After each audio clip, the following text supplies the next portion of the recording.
एक घने जंगल में दो चिड़ियां रहती थीं। एक का नाम चंपा था और दूसरी का नाम गुलाब। दोनों एक विशाल पीपल के पेड़ पर अपने अपने घोंसलों में रहती थीं। चंपा का घोंसला पेड़ की सबसे ऊंची शाखा पर था, जबकि गुलाब का घोंसला नीचे की ओर था। लेकिन दोनों के बीच गहरी दोस्ती थी। चंपा और गुलाब हर सुबह सूरज उगने से पहले उठतीं, आसमान में उड़ान भरतीं और नए नए स्थानों पर भोजन की तलाश में जातीं। एक दिन जब वे दोनों अपने अपने घोंसले में लौटकर आराम कर रही थीं, तभी चंपा ने कहा, गुलाब, क्या तुमने सुना है कि जंगल के दूसरी तरफ एक नया तालाब बना है? गुलाब ने उत्सुकता से जवाब दिया। हाँ, मैंने भी सुना है। कहते हैं वहाँ पानी बहुत साफ और ठंडा है और वहाँ बहुत सारे कीड़े मकोड़े भी मिलते हैं।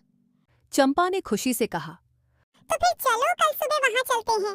हम वहाँ खूब मस्ती करेंगे और नया तालाब भी देखेंगे।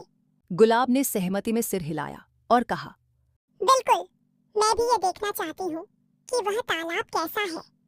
अगले दिन सुबह होते ही दोनों चिड़ियाओं अपने घोंसलों से उड़ान भरकर उस नए तालाब की ओर चल पड़ीं। तालाब तक पहुंचने में उन्हें थोड़ा समय लगा, लेकिन जैसे ही वे वहां पहुंचीं, उन्होंने देखा कि तालाब सच में बहुत सुंदर था। पानी एकदम साफ और चमकीला था और वहां कई तरह के पक्षी और जानवर भी पानी पीने के लिए आए हुए थे। चंपा ने तालाब को देखते हुए कहा, गुलाब, ये जगह तो वाकई अद्भुत है। हमें यहाँ पहले क्यों नहीं आना चाहिए था? गुलाब ने हंसते हुए कहा, हाँ चंपा, लेकिन अब हम यहाँ हैं और हम इसका पूरा मजा लेंगे। चलो पहले कुछ पानी पी लेते हैं, फिर हम यहाँ खेलने लगेंगे। दोनों चिड़ियां तालाब के किनारे उतरकर पानी पीने लगीं। पानी वाकई बहुत ठंडा और ताज़ा था।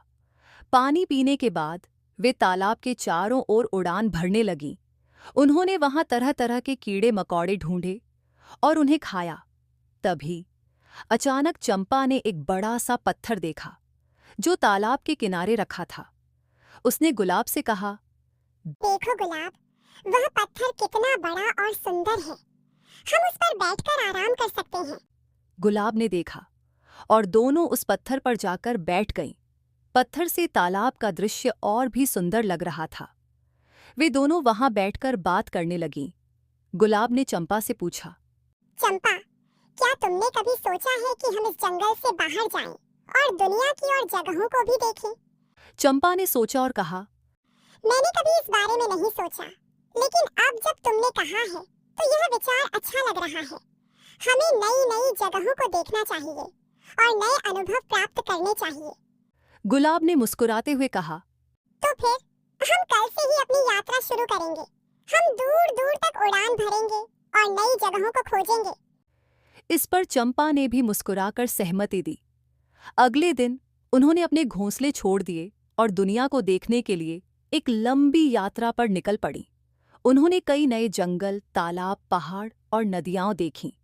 हर जगह उन्होंने नए दोस्त बनाए और ढेर सारी मज़ेदार कहानियां इकट्ठी कीं। इस यात्रा ने उनकी दोस्ती को और भी मजबूत कर दिया। आखिरकार कई महीनों बाद वे अपने पुराने घोंसले में लौट आईं, लेकिन अब उनकी जिंदगी में ढेर सारी नई यादें और अनुभव जुड़ चुके थे।